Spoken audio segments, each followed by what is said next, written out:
Welcome back to the channel.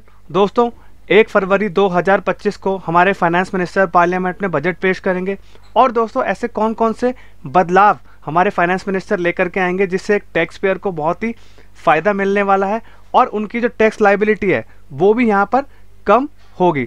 दोस्तों 2024 में तो ऐसे फाइनेंस मिनिस्टर ने बहुत सारे बदलाव लेकर के आए थे जो कि एक टैक्स पेयर के लिए बहुत ही ज़रूरी थे और उनसे उनकी टैक्स लायबिलिटी यहाँ पर कम भी हुई थी। तो दोस्तों आज के वीडियो में हम लोग एक एक करके डिस्कस करेंगे फाइनेंशियल ईयर 2025 में जो बजट आने वाला है उसमें एक टैक्स पेयर के लिए क्या क्या चेंजेस है और उनकी टैक्स लायबिलिटी पर क्या इम्पैक्ट पड़ने वाला है। तो दोस्तों वीडियो को पूरा देखिएगा एंड स्किप मत करिएगा जिससे कि आपको भी आपके चेंजेस और आपकी जो टैक्स लायबिलिटी है कितनी कम हुई है वो भी समझ में आ जाए।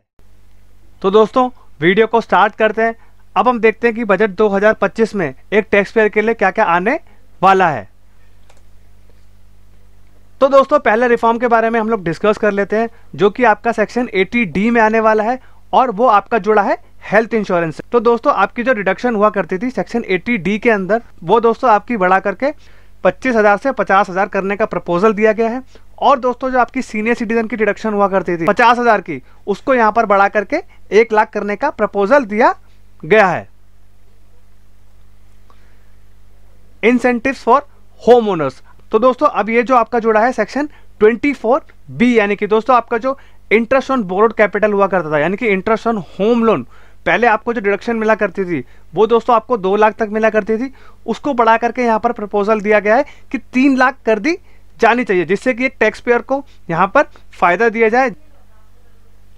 नेक्स्ट दोस्तों हम लोग बात कर लेते हैं बहुत ही इंपॉर्टेंट सेक्शन की यहाँ पर जिसमें बहुत ही बड़ा बदलाव आने वाला है।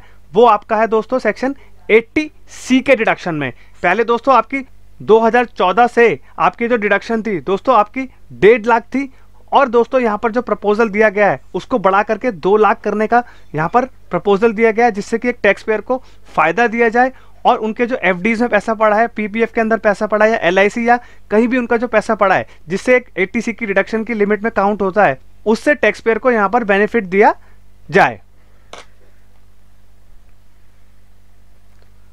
अब दोस्तों यहाँ पर हम लोग कॉर्पोरेट टैक्स एडजस्टमेंट के बारे में बात कर लेते हैं। नेक्स्ट रिफॉर्म के बारे में दोस्तों आपने सेक्शन 115BA भी सुना होगा जो कि क्या था, एक न्यूली मैन्युफैक्चरिंग यूनिट लगाने पर फायदा दिया जाता था और जो उस पर जो टैक्स था दोस्तों वो था 15% का।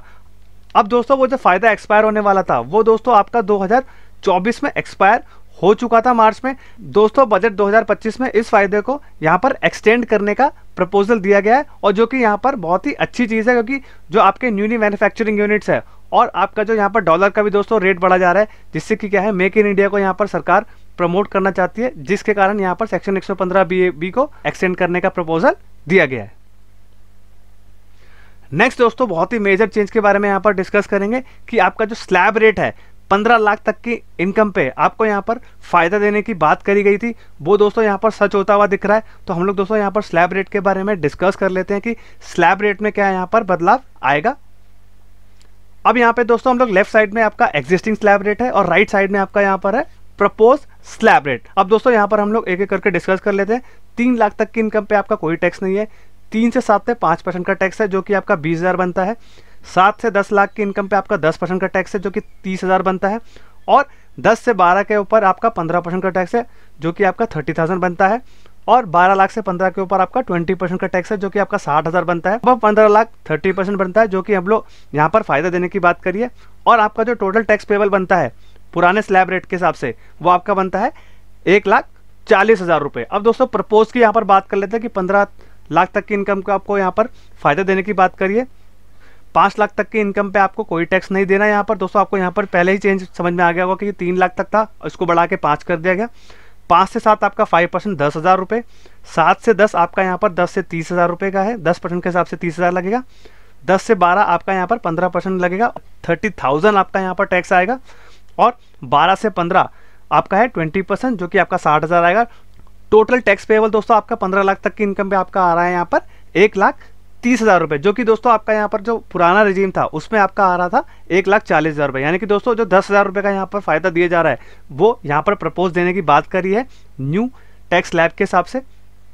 दोस्तों लास्ट में हम लोग बात करते हैं बहुत ही इंपॉर्टेंट रिफॉर्म्स के बारे में, जो कि यहाँ पर प्रपोज दिया गया है कि दोस्तों आपका जो इंश्योरेंस प्रीमियम था वो दोस्तों 18% का उस पर यहाँ पर जीएसटी लगा करता था। और दोस्तों उसके कारण क्या हो रहा था, एक जो पॉलिसी होल्डर था उसकी यहाँ पर दोस्तों अमाउंट बढ़ रहा था, जिसके कारण वो हेल्थ इंश्योरेंस यहाँ पर अफोर्ड नहीं कर पाते थे।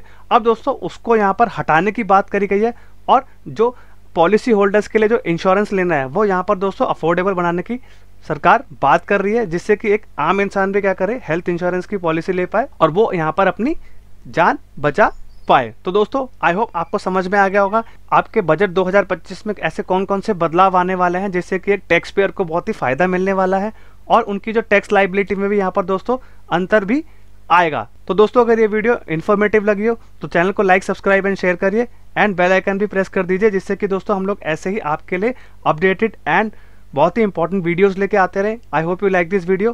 Thank you very much and have a nice day. And दोस्तों वीडियो में कमेंट जरूर करेगा, जिससे कि हम लोग अपने वीडियोस में सुधार लेके आते रहें।